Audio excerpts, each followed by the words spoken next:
তাবিজ পড়া যাবে কি? মাশাআল্লাহ, খুব সুন্দর প্রশ্ন। তাবিজ পড়া যাবে কিনা? কে কে তাবিজ পড়েন একটু বলেন তো? জীবনে কে তাবিজ পড়েছেন হাত তুলেন তো?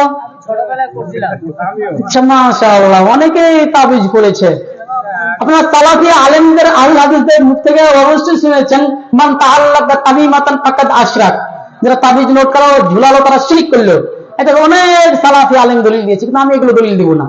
আমি নতুন দলিল দিই, যে দলিলগুলো এর আগে কেউ দেয়নি, ওই দলিলগুলো আমরা দিই। চলুন, তাবিজ নোট কেন যাবে কিনা এই নিয়ে অনেক মতভেদ আছে।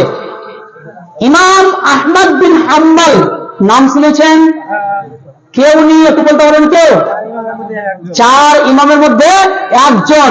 হানাফি ভাইরা কি বলে? 4 মাযহাব সত্য, 4 মাযহাব বরহা সহি, 4টার মধ্যে একটা মানা হচ্ছে ফরজ। বলে কি বলে না? এখানে একটা কথা মনে রাখবেন, আহলুল হাদিসের ফতোয়া 4 ইমামের মধ্যে থেকে একটা ইমামের সাথে অবশ্যই মিলবে, এটা মনে রাখেন। আহলুল হাদিসের ফতোয়া আপনার কোরআন হাদিসের বিপরীত নেই।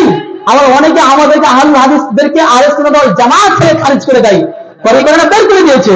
কিন্তু মনে রাখবেন, আব্দুল কাদের জিলানী একটা বই রয়েছে বুনিয়াতুত তালিবিন, মূল আলী প্রথম বলে 166 পৃষ্ঠার মধ্যে স্পষ্ট হয়ে গেছে, ওয়ালা ইসমুল্লাহু ইল্লা ইসমুন ওয়াহিদুন, আহলে সুন্নাতের একটাই নাম, সেটা হচ্ছে আহলুল হাদিস। শুনুন, মূল বিষয়ে যাই, তাবিজ কেন যাবে কিনা।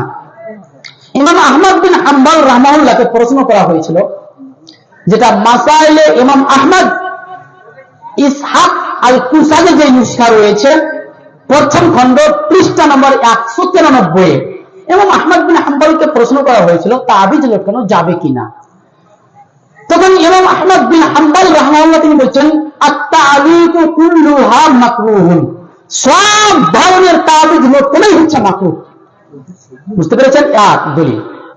ইব্রাহিম নাখঈ হানাফিরা ব্যাপক হারে প্রচার করেছে, 200 সাহাবীকে দেখেছে। আবার হানাফিদের মধ্যে আমনুন শব্দের উকারবি এক জায়গায় বলছে 200 সাহাবীকে দেখেছে, আর এক জায়গায় বলছে যে 200 সাহাবীকে দেখেনি, মানে তাদের কথা মতো বল। আমি ওটা বলছি না, রেজাল করিম আমরা উনি বলছেন 200 সাহাবীকে দেখেছে। ঠিক আছে, তো চলুন উনার ফতোয়া জেনে নিই। ইব্রাহিম নাখঈকে প্রশ্ন করা হয়েছিল, যেটা মুসান্নাফ আব্দুর রাজ্জাক, সেই মুসান্নাফ ইবনে আবি শাইবা, হাদিস নাম্বার 34632 নম্বর হাদিস, হাদিসের সনদ হাসান।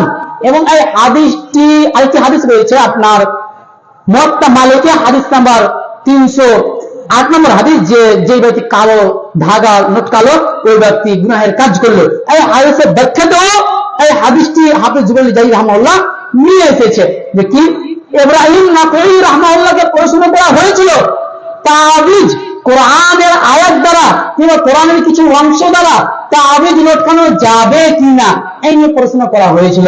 তখন ইব্রাহিম নাখঈ রাহমাহুল্লাহ তিনি স্পষ্ট জবাব দিয়েছিলেন যে না, এটা হচ্ছে অপছন্দ, এটা হচ্ছে গুনাহের কাজ, কোন কোরআনের আয়াত দিয়ে তাবিজ লটকানো যাবে না। আমরা সালাফ থেকে স্পষ্ট প্রমাণ করলাম যে তাবিজ লটকানো নাজায়েজ, এটি জায়েজ নয়। আল্লাহ রাব্বুল আলামিন আমাদের সকলকে বুঝার তৌফিক দান করুন, আমিন। আচ্ছা চলুন ভাই প্রশ্ন করুন।